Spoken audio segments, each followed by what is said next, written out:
APMC मार्केटमधून निघाल्यावर आम्ही मामीकडे जायचं ठरवलं. मामीच्या घरी पोहोचलो. तुम्ही बघू शकता, नवरीचं मान्य केलं की नवरी लाजते, तिने तोंड लपवलं. प्रत्येकजण आपापल्या परीने तोंड का लपवत होता तेच समजलं नाही. आता ह्याचं लाजायचं कारण काय होतं तेच समजलं नाही मला. कैसे कैसे लोग रहते हैं यार यहाँ. त्यानंतर आम्ही हळदी कुंकाचा कार्यक्रम एकमेकींमध्ये आवरला.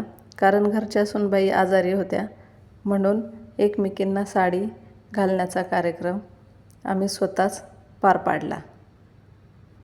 धोंड्याचा महिना होता म्हणून मामीनं बोलवलं होतं, पण आम्ही काही जेवण वगैरे करत बसलो नाही. कारण आम्हाला भरपूर वेळ झालेला. सकाळपासून आम्ही APMC मार्केटला फिरत होतो आणि खरंच खूप थकलो पण होतो. सगळ्यात आधी दीपूला साडी घातली, त्यानंतर मोठ्या ताईला आणि नंतर लास्टला मी होते, म्हणून मला पण साडी दिली.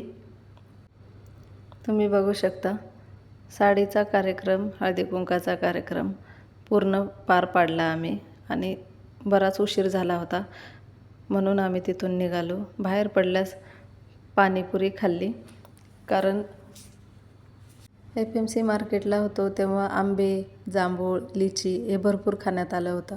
त्यानंतर पाणीपुरी झाली आणि मग आम्ही घरी निघालो. बराच उशीर झाला होता. दिवस पूर्ण आज फिरण्यातच गेला होता, म्हणून जास्त थकलो होतो आम्ही. भेटू नेक्स्ट व्हिडिओमध्ये. लाईक करा, शेअर करा आणि सबस्क्राईब